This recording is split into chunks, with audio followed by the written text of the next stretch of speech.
Non finites के बारे में पढ़ेंगे, टाइप ऑफ वर्ब और यूज ऑफ वर्ब। यूज को वर्ब को डिफरेंट टाइप से हम यूज करते हैं, उसकी मीनिंग कितना चेंज हो जाती है इसका अंदाज नहीं होगा। आज उस पैटर्न को पढ़ेंगे।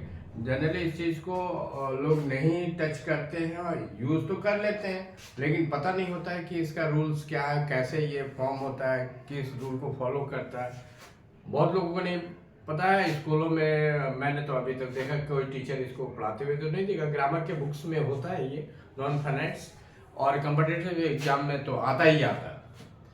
और ये ऐसे नहीं हाई क्लास का टॉपिक है, ये छोटे क्लास का टॉपिक है, 7th-8th क्लास का। लेकिन मैंने अभी तक इतने बच्चों को पढ़ाया और अच्छे अच्छे स्कूलों के बच्चे होते हैं, पब्लिक स्कूल, गवर्नमेंट स्कूल, किसी टीचर ने ये नहीं देखा कि किसी को कॉपी में ये चीज़ पढ़ाया जाता है।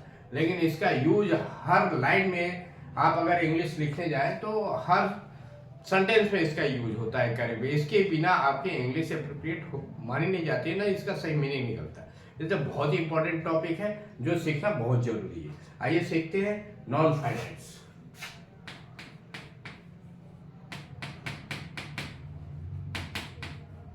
Non finites form of verb है, इसके 3 पार्ट्स होता है।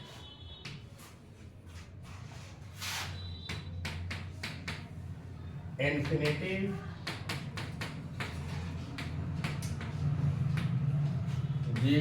gerund,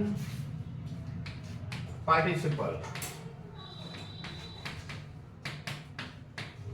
ठीक है, इजली याद हो जाएगा।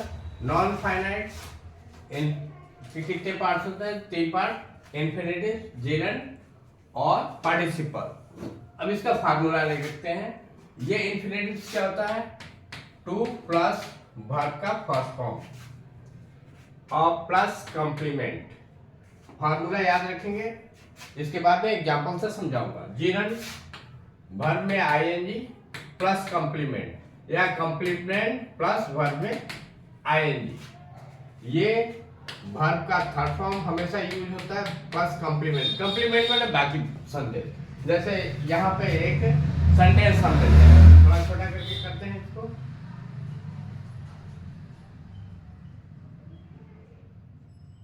एक एग्जांपल लेते हैं, जैसे हिंदी में भीड़ को नियंत्रित करना आसान नहीं है। भीड़ है, बहुत सारी भीड़, पुलिस उसको कंट्रोल करती है ना, तो भीड़ को नियंत्रित करना आसान काम नहीं है। इसको हमें इंग्लिश बनानी, कैसे लिखेंगे?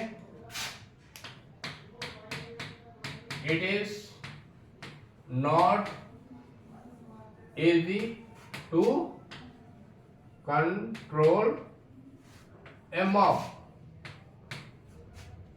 टू के बाद कंट्रोल, नियंत्रण करना आ गया ना। टू प्लस वर्ब का फर्स्ट वर्ड, ईडी नहीं लेगा, mob. It is not easy, आसान नहीं है टू कंट्रोल ए मॉब। इसी तरह और भी हम देखेंगे, और देख लेते हैं। अब जेरंड में, जेरंड का एग्जांपल देखते हैं। जेरंड, जेरंड का एग्जांपल, आई लाइक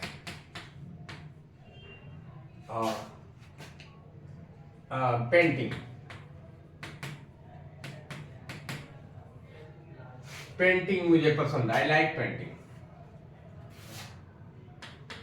दूसरा एपारा, do you like walking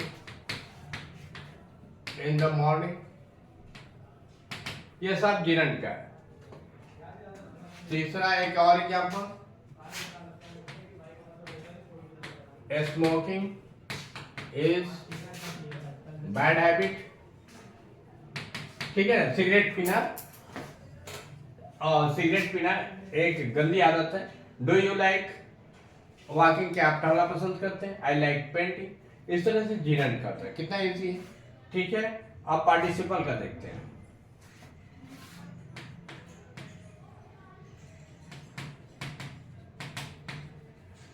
participle. हमने क्या बताया था, वर्ब का third form plus complement. Arrested thief, ran away. Arrested thief ran away क्या मतलब हुआ, गिरफ्तार,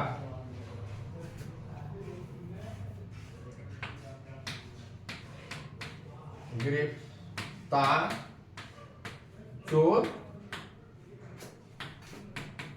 भाग गया, गिरफ्तार चोर भाग गया। Arrested thief ran away.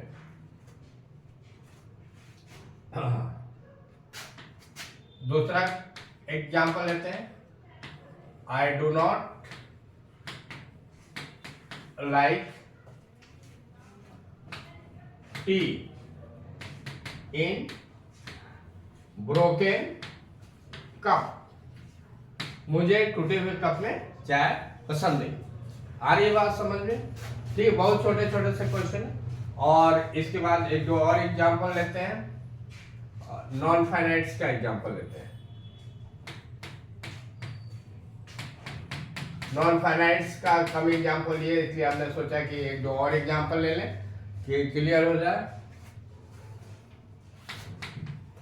जैसे सेंटेंस आ गया, वह अपने बूढ़े माँ बाप की मदद के लिए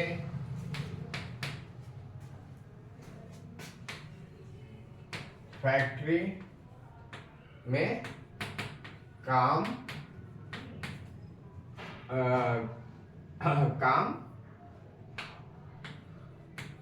करती है। ठीक है ना, वो अपने बूढ़े माँ बाप की मदद के लिए फैक्ट्री में काम करती है। अब इसको बनाना है नॉन फाइनाइट से कैसे, हाँ बने नॉन फाइनाइट्स में, सॉरी ये आपको इन्फिनेटिव था ना, नॉन फाइनाइट से एज ए टोटल होगा, ये इन्फिनेटिव का एग्जाम्पल है। कैसे बनेगा, she works in a factory to help her old parent.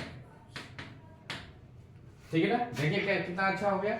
She works in a factory, वो काम करती है फैक्ट्री में, टू हेल्प मदद करने में। ठीक है, आपको समझ में आ गया। एक और एग्जांपल लेते हैं।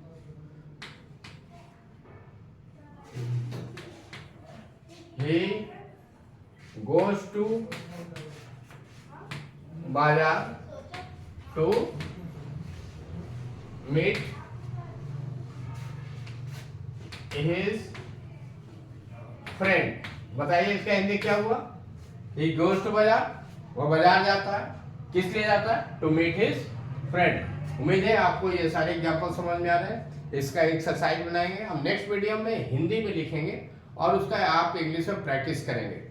अगर नॉन फाइनाइट्स वॉइस और टेंस आपको आ गया समझ में, तो इंग्लिश 90% आ गया, आपकी इंग्लिश कोई नहीं काटेगा। इसलिए बी केयरफुल नॉन फाइनाइट्स के बारे में, वॉइस के बारे में, टेंस पे। टेंस भी ऑलरेडी हमने वीडियो डाल रखा है, वॉइस के भी डाल रखा, नॉन फाइनाइट्स। अगर रियल में आप चाहते हैं कि बिना किसी परेशानी का भागा भागी इतना टेंशन लिए हमें इंग्लिश ठीक से लिखने आ जाए और समझने आ जाए, तो एक बार इनको देखें, ठीक ध्यान से समझें और प्रैक्टिस करें, आपको आ जाएगी, आपकी इंग्लिश कोई नहीं काटेगा। ठीक है, तो उम्मीद है कि आप इस चीज को ध्यान से समझेंगे। नेक्स्ट वीडियो में मैं इन पे एक्सरसाइज आपको कराऊंगा, वो भी ध्यान से आप देखना।